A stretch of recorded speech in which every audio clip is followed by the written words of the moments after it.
3 propósitos para el nuevo año. Al finalizar un año, nos debe llevar a hacer un balance de lo que representó para nosotros el año pasado, 2019, si fue bueno, si fue regular o si fue malo. Es bueno hacer ese balance. Al empezar un nuevo año, nos debe llevar a hacer nuevos propósitos, teniendo en cuenta que sean realizables con convicción y determinación, buscando siempre la voluntad y la gloria de Dios en nuestras vidas. Quisiera dedicar unos cortos minutos a las personas que nos visitan esta mañana y que todavía no disfrutan de una relación con Dios, porque todavía no han tomado una decisión de arrepentimiento y fe en el Señor Jesucristo. Y quisiera mencionar la invitación que el Señor hace en el Evangelio según San Mateo, capítulo 11, verso 28, donde el Señor dice: venid a mí todos los que estáis trabajados y cargados, y yo os haré descansar. Llevad mi yugo sobre vosotros y aprended de mí, que soy manso y humilde de corazón, y hallaréis descanso para vuestras almas, porque mi yugo es fácil y ligera mi carga. Esa es la invitación que el Señor te hace en esta mañana. ¿Qué mejor manera de empezar el 2020? Encontrando descanso para nuestras vidas. Es posible que tú hayas estado buscando ese descanso en muchas maneras y no lo has encontrado. El único que te puede dar un verdadero descanso para tu vida es el Señor Jesucristo. Venid a mí todos los que estáis trabajados y cargados, y yo os haré descansar. Se hace necesario reconocer cuál es nuestra condición de pecadores, que pone un peso muy grande sobre nosotros, y poder descargar ese peso y encontrar en el Señor Jesús el perdón de nuestros pecados, pero no solamente el perdón de nuestros pecados, sino un cambio de vida. Empezar el 2020 a vivir una nueva vida en Cristo. Pero eso hace necesario que tú no solamente reconozcas tu carga, tu pecado, sino que vengas en un verdadero arrepentimiento a los pies del Señor Jesucristo y lo recibas como tu único y suficiente Salvador y como el Señor de tu vida. Que este año nuevo sea diferente a los años pasados y que tú puedas disfrutar de una verdadera relación con Dios y empezar una vida nueva en Cristo Jesús. La decisión es personal, la decisión es tuya. La palabra también dice: el tiempo aceptable te he oído, el día de salvación te he socorrido. Hoy es el día aceptable, ahora es el tiempo de salvación. Que Dios te bendiga, te ayude a entenderlo, pero también a asumirlo verdaderamente de corazón. Ahora, para nosotros los cristianos, vamos a ver que la palabra de Dios, y vamos a ir a un texto. Estaba pensando que mi hermano Julián en diciembre terminó los estudios acerca de Filipenses. Luego nos visita el hermano Mauricio y nos lleva otra vez a Filipenses. Y hoy el Señor vuelve otra vez a traernos a Filipenses. Algo se tiene el Señor con esto, ¿cierto? Capítulo 3, Filipenses 3, versículos 13 y 14.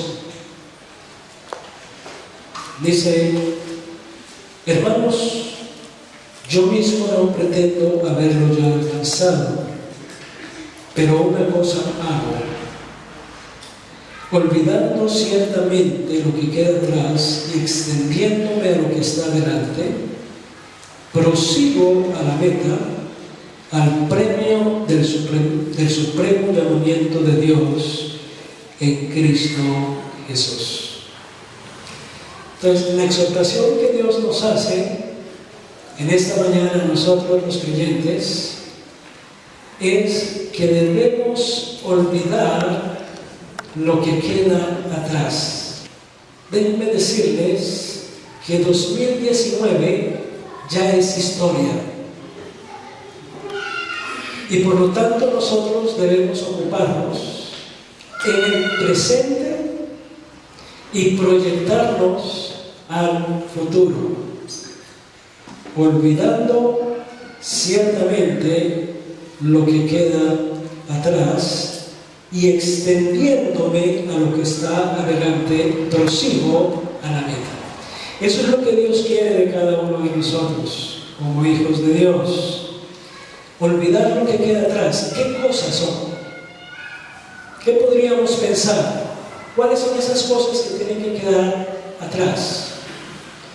Tal vez pueden ser pecados que afectaron nuestra vida cristiana en el año que pasó. Esas luchas con las cuales luchamos cada día y donde a veces claudicamos y terminamos pecando, terminamos haciendo lo que es desagradable delante de Dios. Entonces son cosas que debemos dejar atrás, pecados. Tal vez son malas decisiones, fracasos, frustraciones. Tomamos malas decisiones el año que pasó y ahora estamos asumiendo consecuencias. Pero Dios nos da la oportunidad de olvidar eso. O tal vez puede ser la confianza en acciones y logros piadosos. El Señor en su gracia, en su misericordia, nos permitió hacer cosas para la gloria de Él. Y fueron logros, fueron triunfos. Pero debemos hacer lo que a veces hemos escuchado en el mundo, que no debemos dormirnos sobre los laureles, no debemos quedarnos satisfechos con esos logros y quedarnos ahí. No olvidemos, lo pasado es historia y nos debe mover lo que hacemos en el presente. Vemos un ejemplo ahí en Filipenses, en la vida de Pablo, el testimonio de Pablo. Versículo 4, Pablo dijo: aunque yo tengo también de qué confiar en la carne, si alguno piensa que tiene de qué confiar en la carne, yo más, circuncidado al 8º día, del linaje de Israel, de la tribu de Benjamín, hebreo de hebreos, en cuanto a la ley fariseo, en cuanto a celo, perseguidor de la iglesia, en cuanto a la justicia, que se basa en la ley irreprochable, irreprensible. Y eso nos habla de una vida religiosa en su máxima expresión. Todas esas son cosas vistas desde el punto de vista humano muy buenas, con muy buena reputación. Pero miren lo que dice Pablo en el versículo 7: pero cuantas cosas eran para mi ganancia, las he estimado como pérdida por amor de Cristo. Lo que al concepto de Pablo era muy valioso, delante de Dios no tenía ningún valor. Dejaron de ser ganancia para ser pérdida. Y esta es una exhortación para nosotros, los cristianos, hoy en día. Hemos estado insistiendo mucho acerca de la preocupación porque vemos en la iglesia del Señor mucha religiosidad en la vida de los creyentes y poca espiritualidad, e inconscientemente, sin darnos cuenta, terminamos en la misma condición de Pablo. Yo creo que Pablo confiaba demasiado en todas estas cosas: circuncidado al octavo día, del linaje de Israel, de la tribu de Benjamín, hebreo de hebreos, en cuanto a la ley fariseo, en cuanto a ser un perseguidor de la iglesia, en cuanto a la justicia que se basa en la ley irreprochable. Y eso seguramente en él generaba mucha satisfacción y de pronto mucho orgullo. Y eso puede estar pasando con nosotros. Y Dios quiere que nosotros nos examinemos a nosotros mismos y pensemos cómo estamos nosotros manejando nuestra vida cristiana, nuestra vida espiritual.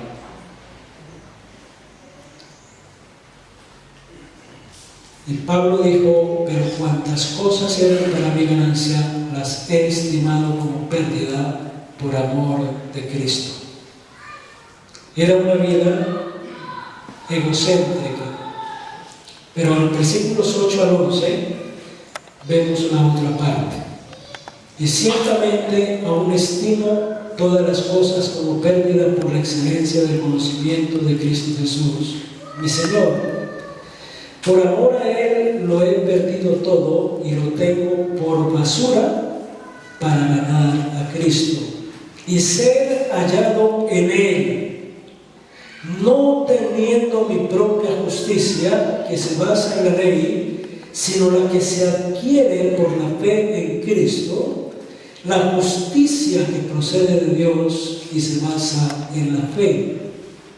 Quiero conocerlo a Él y el poder de su resurrección y participar de sus padecimientos hasta llegar a ser semejante a Él en su muerte, si es que en alguna manera logró llegar a la resurrección de entre los muertos. Ya vemos algo diferente en la vida de Pablo.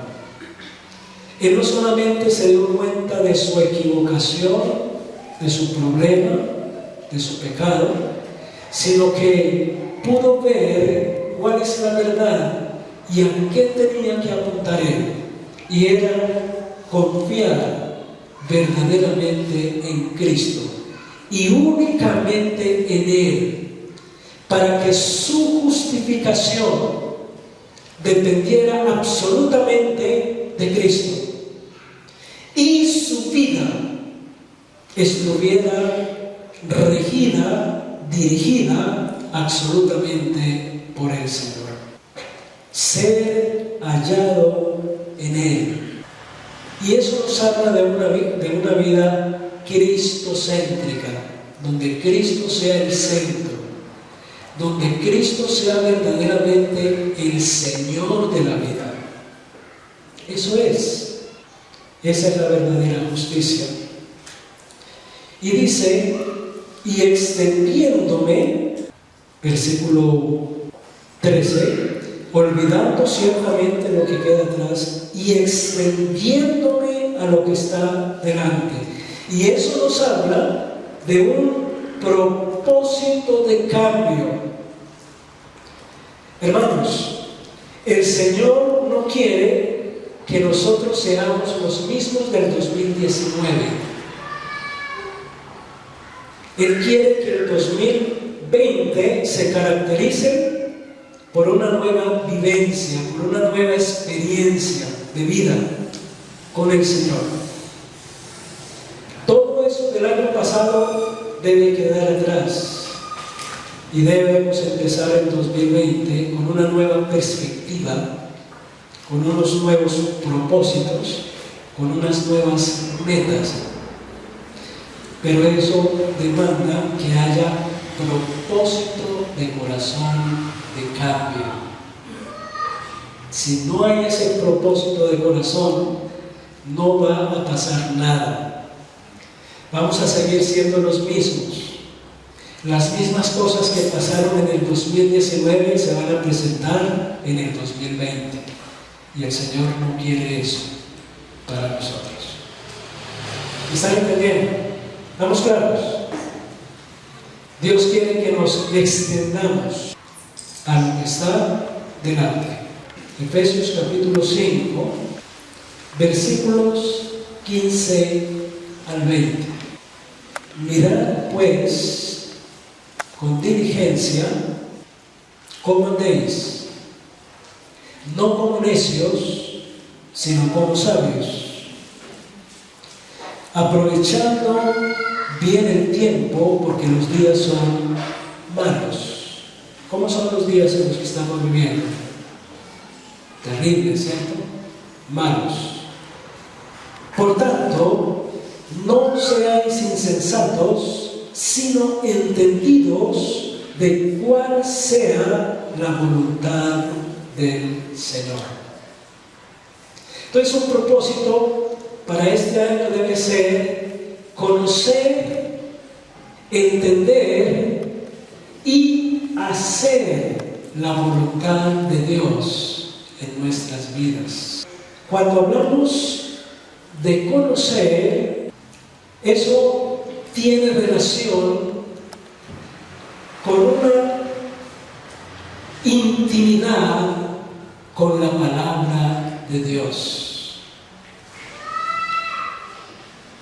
Tenemos que dedicar tiempo cada día para relacionarnos con la palabra de Dios, leerla y estudiarla. ¿Cómo podemos conocer la voluntad de Dios si no es a través de su palabra? Entonces, se hace absolutamente necesario que si queremos conocer a nuestro Dios, conocer la voluntad de Dios para nuestra vida, tenemos que conocer su palabra, tenemos que relacionarnos con ella, verla como el alimento espiritual para nuestra vida cristiana.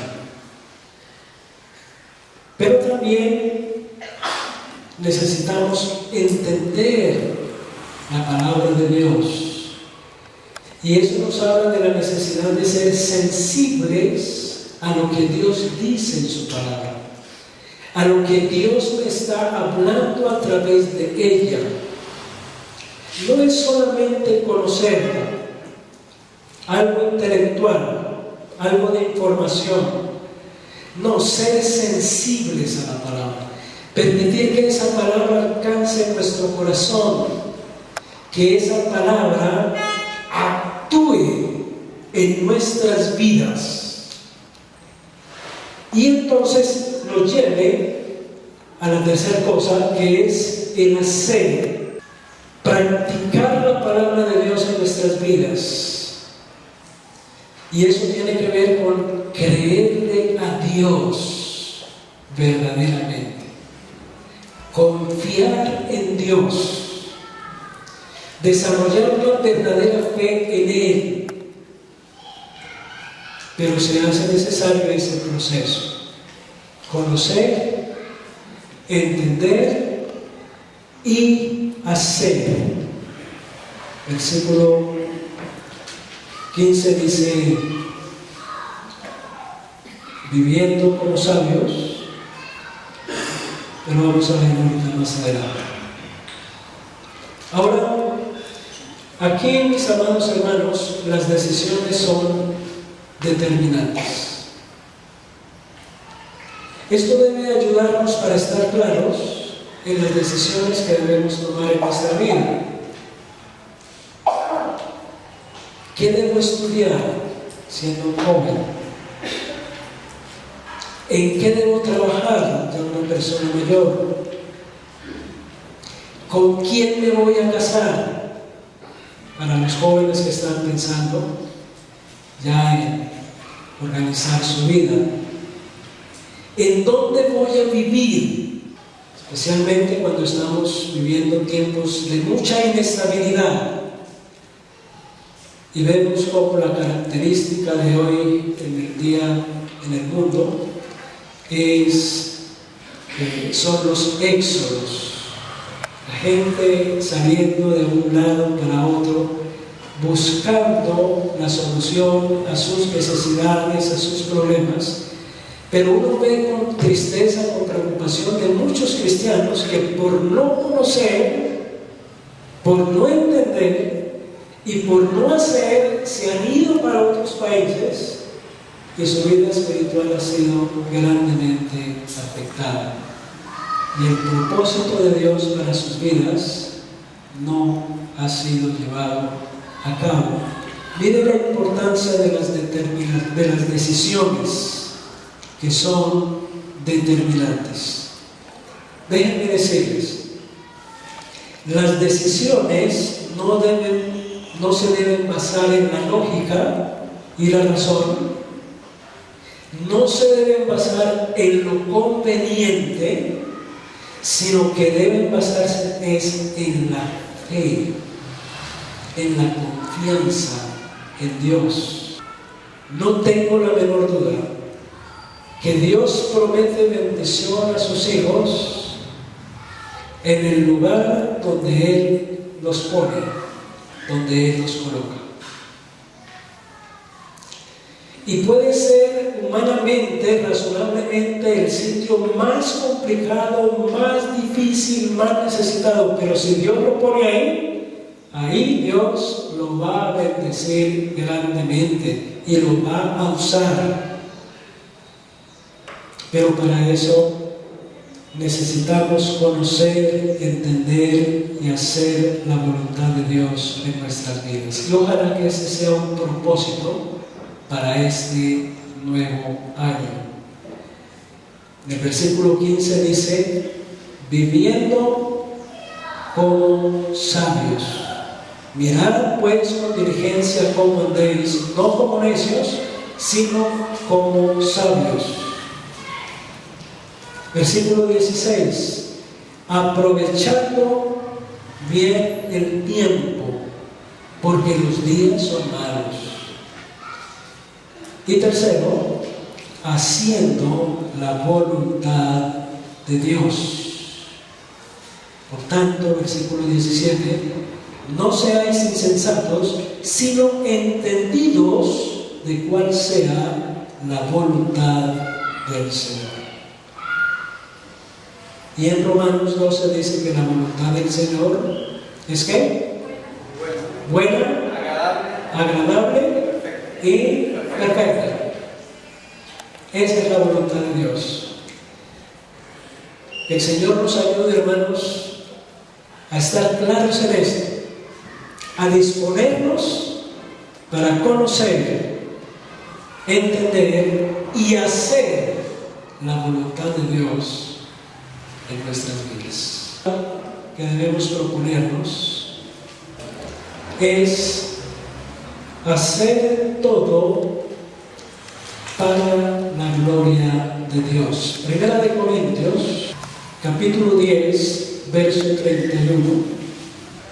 Hacerlo todo para la gloria de Dios. En el contexto está hablando de versículo 23, todo me es lícito, pero no todo conviene, todo me es lícito, pero no todo edifica. Nadie busque su propio bien, sino el del otro. Y coloco un ejemplo ahí de comer o no comer carne. Pero termina la Escritura diciendo, hacedlo todo para la gloria de Dios. Hermanos, déjenme decirles que este es el aspecto más importante de la vida cristiana. Este debe ser el móvil, el motor que nos impulsa a ser lo que somos y a hacer lo que hacemos. Todo debe apuntar a la gloria de Dios, que Dios sea glorificado en lo que somos y en lo que hacemos. Hacerlo todo para la gloria de Dios. Y es que nosotros fuimos creados para la gloria de Dios. En Isaías 43, versículo 7 dice, a todos los llamados de mi nombre, que para gloria mía los he creado, los formé y los hice. Entonces, ¿para qué fuimos creados? ¿Para qué estamos aquí? ¿Por qué hacemos lo que hacemos? Y todo debe apuntar a lo mismo, para la gloria de Dios, para glorificar a Dios en nuestras vidas y en lo que nosotros hacemos. Pero también la palabra dice que fuimos redimidos para glorificar a Dios. 1 Corintios 6:20 dice el versículo 19, ¿o ignoráis que vuestro cuerpo es templo del Espíritu Santo, el cual está en vosotros, el cual habéis recibido de Dios y que no sois vuestros? Pues habéis sido comprados por precio. Glorificad pues a Dios en vuestro cuerpo y en vuestro espíritu, los cuales son de Dios. Creados para glorificar a Dios, redimidos para glorificar a Dios, para que Dios sea glorificado en nuestras vidas y en lo que Él nos permite hacer con nuestras vidas. Ahora, eso se puede alcanzar por medio del testimonio de vida. Primera de Pedro 2:11 y 2, dice, amados, yo os ruego como extranjeros y peregrinos que os abstengáis de los deseos carnales que batallan contra el alma. Mantened buena vuestra manera de vivir entre los gentiles, para que en lo que murmuran de vosotros como de malhechores, glorifiquen a Dios en el día de la visitación, al considerar vuestras buenas obras. Qué importante que nosotros entendamos esto. Podemos glorificar a nuestro Dios y debemos empezar por nosotros mismos, por nuestras vidas, por lo que somos. Lo hemos dicho en otras oportunidades. Dios está más interesado en lo que nosotros somos que en lo que nosotros hacemos. El hombre en su naturaleza carnal invierte el orden. Se preocupa y se ocupa mucho en hacer cosas. Y eso es lo que vemos en el apóstol Pablo. Y no solamente en Pablo, lo vemos en Nicodemo, lo vemos en Cornelio, en todos estos personajes que sus vidas se caracterizaban por una religiosidad externa, por cosas que se hacían, pero que no llegaban al corazón de Dios y no le glorificaban a Dios. Y por último, por medio del servicio. Y más adelante, capítulo 4, versículo 10 y 11. ¿Cómo podemos glorificar a Dios? A través de nuestra vida, pero también a través del servicio. Dice, cada uno, según el don que ha recibido, ministrelo a nosotros como buenos administradores de la multiforme gracia de Dios. Si alguno habla, hable conforme a las palabras de Dios. Si alguno ministra, ministre conforme al poder que Dios da, para que todo Dios sea glorificado por Jesucristo, a quien pertenece la gloria y el imperio por los siglos de los siglos. Amén. Entonces, Dios se glorifica cuando nosotros nos disponemos para servirle a Él y desarrollar los dones que Él nos ha dado para servicio en la iglesia, para bendecir la iglesia, para bendecir el mundo. Así Dios es glorificado. Hermanos, que el Señor nos ayude a tener en claro esos tres propósitos, esas tres metas para el año 2020. Que el Señor nos ayude y sea propicio a nosotros para que en el nuevo año tengamos claridad de cuál es el propósito de Él